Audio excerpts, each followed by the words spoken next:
Right now, I'm working on a series of lectures that I've shot over the years of Jacque talking to people as they visited. But we have made several DVDs. And then there was William Gazecki, who made a documentary on Jacque, too, called Future by Design. He said, we got to make a film on you. So it gets out there. They got William Gazecki, who made a film called Waco. Did you see that about the Branch Davidians? Sure. He made that. They got him out here, and he said, how much will it take? And he made the film. You know, guys make movies, and it's just another movie. It's an essential thing that has to be made. This movie is about our survival and about our future. So if you know any film people, you know we need them, but they have to come out here. I can't send them a script. They won't get it because they have to ask questions and understand what the film's about. They can't put it together. Do you understand? Jacque Fresco, thank you so much for all of this time with us today, and Roxanne Meadows. It's been a real treat. Anyway, I'm not your enemy. Oh, I'm really relieved to hear that. If you could sum up what living on purpose means to you in a few sentences or one full breath, what would you say? Well, the organic world is out there. The inorganic world is out there. We are made of materials that were joined together by natural forces. A lot of us are not familiar with all the forces that take to organize living systems. Whether life came on meteors or not, we are the first type of organism that realize that we come to an end. And we're the first organism that understands, much more so than other organisms, how we relate. But we're still in the growing process. There are many groups today called consciousness organizations. We are not conscious. We're only as conscious as the ability of our receptors and background have provided for. Like, there are many organisms that exist all around us which we can't see. There are many light rays, gamma rays, cosmic rays which we can't see. There are neutrinos that pass right through the Earth like it was not there. So we call the Earth solid, and we give names to things. We say, this is smooth. Bring it to a scientist, and he says, is this really smooth chromium? If you put it under a microscope, it looks like mountains. So you say, oh, so that's what it's really like. No, if you enlarge it more, it looks like slivers. If you enlarge it more, it looks like suspended particles. So you say, what's it really like? It's a stupid question relative to your senses. So you do not or cannot see the world as it is. You only see it relative to your senses. A chicken hawk can see a dime from the top of the Empire State Building, whether it's heads or tails. A human being can only see a 3-foot ball. Has to be that large from the top of the Empire State Building. So when you say, well, at least I'm conscious, I ask the normal person, how fast is the blood moving through your blood vessels? I don't know. Where's your kidney? I don't know. What the hell do you mean when you say you're aware? That's a stupid assumption that we're conscious. We have limited relativistic views of the world around us. It's all relative. You can't see the world as it is. Because you say, I wonder what paper is really like. Well, blow it up under an electron microscope, it doesn't look like paper at all. Oh, so it is? So this is what it's like. No. We never see things as they are. Our relationship with people is not correct either. It's based on artificial reactions and phony types of education. You know what I mean? Someday in the future, we will understand things on multiple levels. It's called locking your frame. If you lock your frame of reference, you say, if someone says, yes, but will people be happy in the future? You're talking to people of the present, and they use words like happiness. Happiness is a temporary state. It's not permanent. It undergoes change. So it's very difficult to talk to what we call rigid, normal people, any more than you can talk to the Vikings as an American today, you know.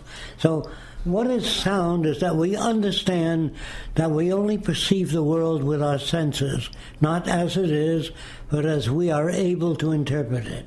Someday, when we control hurricanes, we have to know what makes them, how they get started, what the variables are. And once we learn that, we will be able to control hurricanes and tsunami waves, and we'll be able to control the weather. When I use the word control, I mean manage the weather so humans are not slaughtered and drowned by natural phenomena. Now, is that good or bad? It's good for humans. What about other animals? I can't answer all those questions. But humans, right now, are the supreme actors. They may destroy all life in the earth with radioactive war. And so there's a place that your senators built for them to go to in case of a nuclear war. And what do they come out to when they come out 6 months after the war? A radiating earth, burning with radioactive material for thousands of years. Is that what you want? Jacque, what you talking about going to be 1,000 years from now? You know, they don't understand that it's a matter, it'll happen like this. After the movie, the graph will go up real fast and change will occur faster. Without the movie, I fear where men will go. I know of no organization in the world that has brought all this together with a deep understanding of how it is that we get to be the way we are. And I think Roxanne told you that today all the big cities have embalming fluid in the reservoirs. Because you can't keep putting it into the dead, put it in the ground, it goes down the water table and into the water. Who's going to water your grave 150 years from now? It was ridiculous. So I told Roxanne, if anything happened to me, cremation, then flush me down the toilet. I don't need any monuments or anything. It's while you're alive, you do the best you can. When you're not alive, you don't worship the shell, you don't walk behind the weeping. Well, you feel lost, sure. We need to make a quantum jump in social arrangements. And if we don't make these films and get them out there, I don't see what is going to change people. So I've been kicked through a lot of different environments, and I've picked up a lot of stuff, and I want to share it fast as I can. I've been trying to do this all my life, share these ideas, but not having credentials, they slammed the gate. But since a lot of publicity has been out, I've been invited to speak at many universities, from Columbia, Caltech, University of Miami, but they give me 1 hour and they have a whole panel there. You know, they don't give me a chance to get into anything because the panel will say, yes, but where's the money coming from? And then you have to go in that and the hour is up. You know, having you guys here, I could cover a great deal more, and I don't expect to change everything, but just enough for you guys to know what the Venus Project is. And it's not about city design, which everybody thinks it is.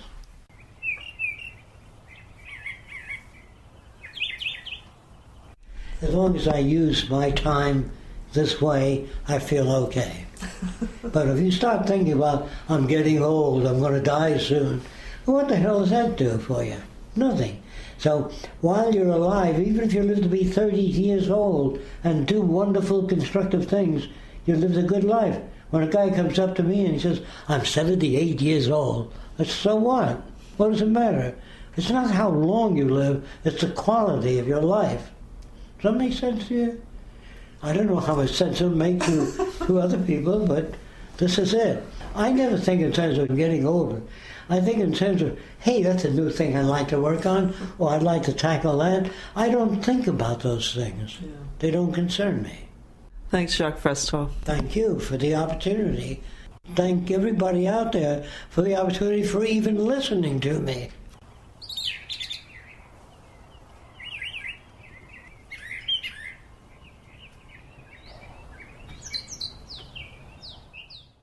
I love people, that's why I'm doing this.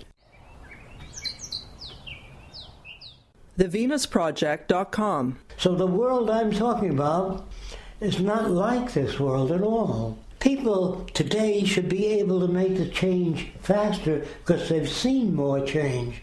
If we don't change fast enough, we're going to become a have-not nation.